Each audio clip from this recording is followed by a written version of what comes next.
Good evening and welcome to Sunset News this Wednesday evening as Namibia commemorates Heroes Day. As always on Sunset News, we bring you news, community stories, economics, weather and sports. I am Diana Master.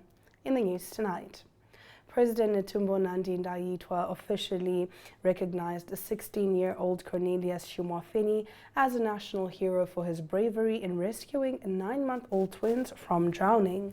Cornelius, a grade 7 learner from Otundungu settlement in the Itai constituency, was herding cattle on the 16th of May when he rushed into a dam after seeing the babies Victoria and Vilo Shikulo drowning. In recognition of his bravery and selfless act, Cornelius was also awarded 200,000 Namibian dollars. The president said his hero status was granted in recognition of his extraordinary act of courage, adding that it serves as a reminder that heroism knows no age. In our next story, President Netumbo Nandi-Ndaitwah says Namibia can no longer rely on the achievements of the liberation struggle, saying the country's current generation will be judged by whether independence has translated into better living conditions. Speaking at the 60th Heroes Memorial Day at Heroes Acre south of Windhoek today, Nandi-Ndaitwah said the sacrifices of the liberation generation must be honored by continuing to build the country. She said Namibia's struggle has shifted from political freedom to economic emancipation. The president identified poverty, youth unemployment, inequality, corruption, hunger, homelessness, and weak public institutions among the country's biggest challenges. She said these are the enemies Namibia must now defeat through measures including the implementation of the 6th National Development Plan, support for young people and entrepreneurs, value addition, and greater investment in education, research, technology, and innovation. Nandi-Ndaitwah also said heroism extends beyond those who fought in the liberation struggle, recognizing mothers, teachers, nurses, farmers, entrepreneurs, and public servants who contribute to the country's development. She said the ultimate measure of independence should be whether future generations inherit a Namibia with less poverty and inequality and a stronger economy. She said prosperity must not be a promise that is repeatedly postponed, rather it must become a reality in the households of our republic. Now, the National Democratic Party, NDP, has expelled 3 senior members who publicly questioned the party's finances and accused leader Martin Lucato of running the party like a dictator. The expelled members are Secretary General Alex Linyando, Zambezi Regional Coordinator Alan Mwilima, and Presidential Affairs Official O'Brien Lisulo. Deputy President for Operations David Mwilima announced the expulsions at a press conference in Katima Mulilo, accusing the trio of trying to undermine Lucato and take control of the party. He said the NDP could not allow members to attack its leadership, arguing that criticism of Lucato amounted to an attack on the party itself. Mwilima did not specify which party structure made the decision or whether the 3 members were given an opportunity to appear before a disciplinary body. He said Linyando had been fired forever in the party and accused the trio of trying to take over this president. And now bringing us to the end of our top stories, a joint venture previously flagged for delays on a 91 million Namibian dollar NamWater project has been named the preferred bidder for a 126.3 million Namibian dollar contract to build 185 kilometers of veterinary fencing along Namibia's southern border. The China Jiangxi International Namibia and HomeFin Properties joint venture was ranked first after a margin of preference reduced its evaluated price to about 120 million Namibian dollars, putting it ahead of 10 other financially responsive bidders. Its actual bid price, including VAT, is about 126.3 million Namibian dollars. However, the contract has not yet been awarded. As the procurement process is still subject to a statutory standstill period, the project involves constructing 155 kilometers of fencing along the Orange River and another 30 kilometers between the Klein Manasseh and Mata Mata border posts in the Karas region. The project is intended to strengthen Namibia's efforts to protect its foot-and-mouth disease-free status and safeguard access to key beef export markets. The preferred bidder selection has raised questions over whether one contractor should handle the entire 185-kilometer project, with one local contractor arguing that dividing the work into smaller sections could have created more opportunities for Namibian companies. There are also concerns about the joint venture's ability to complete the project within the required 4 months, given that a previous CPBN monitoring report recorded delays on its $91 million Namibian NamWater contract. CPBN issued the notice of selection on the 18th of August, while the tender closed on the 14th of July. CPBN spokesperson Johanna Kambala says unsuccessful bidders have until the 31st of August to seek reconsideration. The bid evaluation report shows Poanchu International Construction Engineering JV Southern Africa projects ranked second with an evaluated price of about 122 million Namibian dollars, while Landmark Projects JV Transact Investments ranked third at about 125 million Namibian dollars. That brings us to the end of our top stories. Stick around. After the break, we bring you our Community Talk segment. Namibia is a land of movement, with waves that never stop reaching forward. Here, adventure is not something we search for. It is something we are born into. In every corner of this country, creativity rises, from artists, from athletes, from dreamers. And when the world comes to explore Namibia, they discover something extraordinary. Because when sport moves people, creativity moves ideas, and tourism moves the world toward us. Something powerful happens. A platform where movement meets imagination, where industries connect, where opportunity grows, where Namibia's next chapter begins. Welcome to the Creative Sport Tourism Expo. Exhibit, partner, experience. Creative Sport Tourism.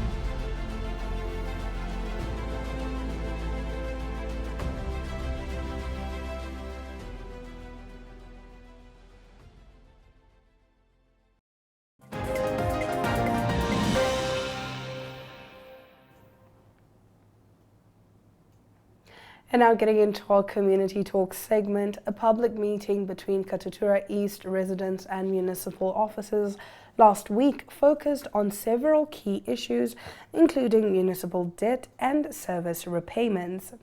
Residents were informed that the contract with Red Force had expired and that debt collection had now reverted to the municipality. The city also encouraged residents to make use of self-help payment machines, which allow municipal accounts to be paid by debit card without residents having to queue at cash holes. Residents were warned against using unregistered electricians or making illegal electricity connections. They were also informed that ambulance services are available free of charge to elderly people, while they were also encouraged to register for the electricity discount applicable to the first 250 units consumed each month. Still within our Community Talk segment, 4 families in the Oshetu 1 community of Okahanja have received the keys to the newly constructed homes through Standard Bank Namibia's Buy a Brick initiative. The handover forms part of the bank's 2.5 million Namibian dollar investment in the program, which is implemented with the Shack Dwellers Federation of Namibia and the Namibia Housing Action Group. The Okahanja homes were supported by Vivo Energy Namibia, Bodywise, Standard Bank Private Bank, and 91 Namibia. Standard Bank Namibia's Nelson Lucas said the initiative is aimed at giving families greater security and a foundation from which they can build their futures. He says the project also demonstrates what can be achieved when businesses, community organizations, and residents work together to address the housing needs of communities. We'll now take a quick ad break and bring you the latest in economic news when we return. Business First Africa is a forward-looking business show that goes beyond balance sheets to capture how Africans are building, creating, and living. Afrotech explores innovation, AI, and digital systems shaping the continent's economies. Brave and Building profiles Namibian entrepreneurs and businesses transforming industries and urban spaces. Creative Capital spotlights creatives and the creative economy, unpacking how culture becomes value. Africa in 10 delivers a sharp roundup of key developments across the continent. Don't miss Business First Africa, because it's not just business, it's life.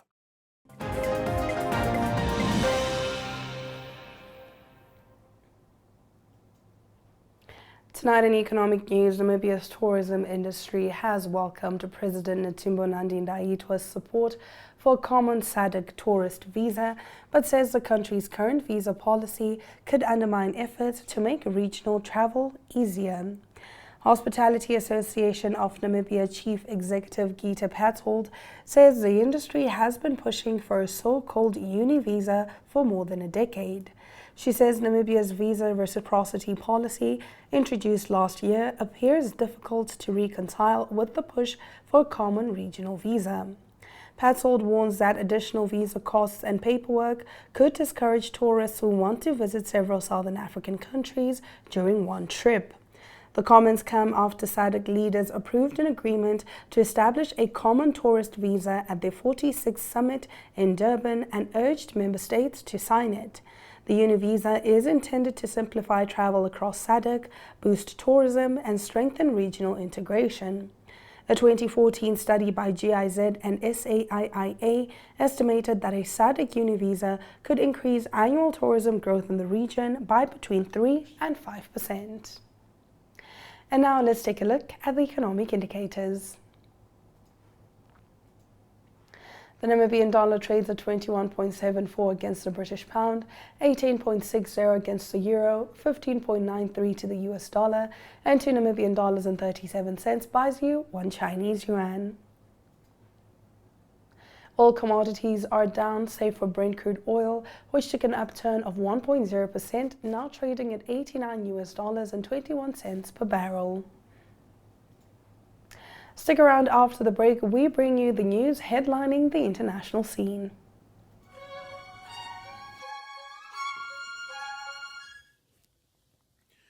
From the heart of the continent to its farthest horizons, Africa awakens with stories that shape our world.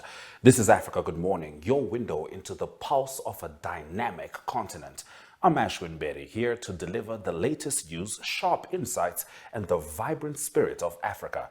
Every weekday, we dive into the headlines, uncover untold stories, and spotlight the people driving change.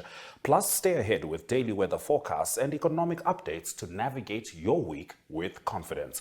With direct coverage from our correspondents on the ground, we bring you in-depth access to Africa's beating heart. Mondays, Mike Situla reports from Zambia. Africa Good Morning. Tuesdays, Talent Gore covers Zimbabwe. Wednesdays, Rorisang Mohojwe brings Botswana's news. Dumela, Rorisang. Thank you very much, Ashwin, for having me right here on Africa Good Morning. It is always a pleasure to be here with you all. Thursdays, Ari Hogarth tackles South Africa. Yes, a very good morning, Ashwin and Aina. Yes, a good atmosphere. And Fridays, we focus on Namibia's bold narratives.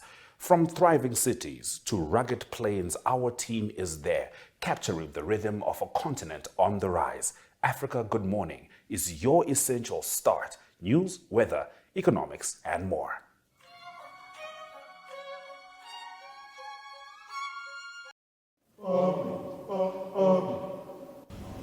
This is Generation C, where high school stories come alive. It's youth-led, youth-driven, and all about real voices from real schools.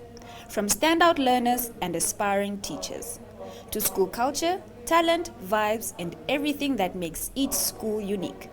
No scripts, no filters, just authentic moments and big energy. Catch Generation C every Friday at 12 p.m. on DSTV channel 285 and GoTV channel 25. Missed it? No stress. Watch anytime on 1up2 under My Zone TV. Generation C, made by the youth for the youth. This is where your school gets the spotlight.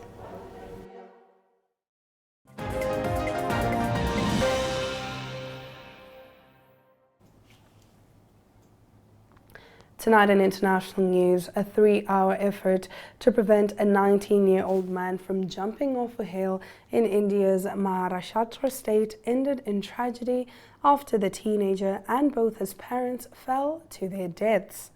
The incident happened at Kavda Hill in Tisgaon, Chhatrapati Sambhajinagar district on Friday.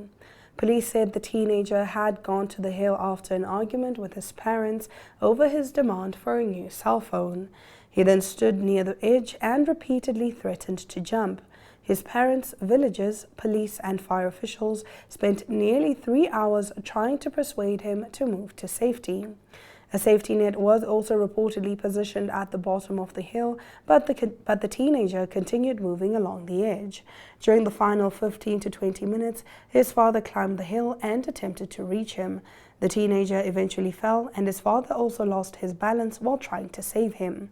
The mother then fell from the hill after witnessing her husband and son plunge over the edge. All three have been declared dead. We'll now take a look at the weather predictions before we get into the sports news with Ari Hohad.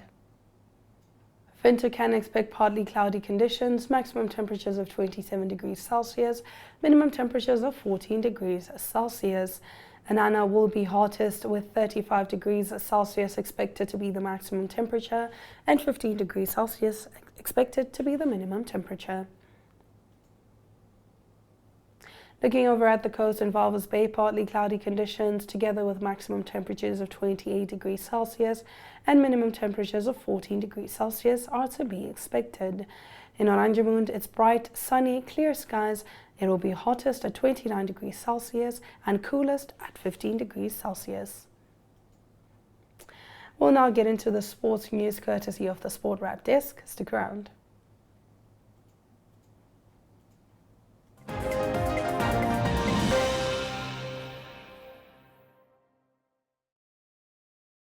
Good day everyone, time for international sports news, and starting off with soccer news first, it is from Tottenham Hotspur, the news, and they confirmed that they've signed Brazilian winger. His name is Savino from Manchester City for the rest of the season, and it is the coach of Tottenham Hotspur, Roberto De Zerbi, that confirmed that Savino was signed for €75 million for the new season. Good news for Tottenham Hotspur, and that is because they lost their first game of the season. They lost 3-0 to Brentford. That was the season starting game for them. Other players that were signed for the new season for Tottenham Hotspur include Matthias Fernandes. He's from West Ham, signed from West Ham. Then also Sandro Tonali, he was signed from Newcastle. And Jan Paul Henke, that was signed from Brighton. All the players mentioned adds up to a combined total of €312 million that was paid for all four of these players to join Tottenham Hotspur. Moving on to cricket news, and that is cricket news from England men's test side, and the pace bowler, that is Bryden Cars. He's been removed from the England squad, and that is for the second test against Pakistan. And the second test against Pakistan will start on Thursday, and that will be at Lord's. The reason for him being removed is there's an investigation going on, and that is an incident at a nightclub, and that involved a photo of police having Cars in handcuffs, and that is after a late night at the club. So the first test that was played between England and Pakistan was won by England, and that was won by innings and 103 runs. Closing off today's international sports news, it's Formula One racing news, and the next Grand Prix will be on the 6th of September. That will be the Italian Grand Prix at Monaco, and that is after the past weekend it was the Dutch Grand Prix. And the points table after the Dutch Grand Prix now is that it is Kimi Antonelli in his Mercedes. He's leading comfortably on 242 points. He's 59 points ahead of his teammate George Russell, also in the Mercedes, and he's on 183 points. And also on 183 points is Lewis Hamilton in his Ferrari. Up into fourth is Lando Norris. That's after winning the Dutch Grand Prix in his McLaren. A better performance by the McLaren after a few upgrades, and he's still, unfortunately for him, 83 points behind the leader, and he's on 159 points at the moment. That's international sports news for today. Hope you have a great sport day, and we'll talk international sports news tomorrow. Goodbye. Namibia is a land of movement, with waves that never stop reaching forward. Here, adventure is not something we search for. It is something we are born into. In every corner of this country, creativity rises, from artists, from athletes, from dreamers. And when the world comes to explore Namibia, they discover something extraordinary. Because when sport moves people, creativity moves ideas, and tourism moves the world toward us. Something powerful happens. A platform where movement meets imagination, where industries connect, where opportunity grows, where Namibia's next chapter begins. Welcome to the Creative Sport Tourism Expo. Exhibit, partner, experience. Creative sport tourism.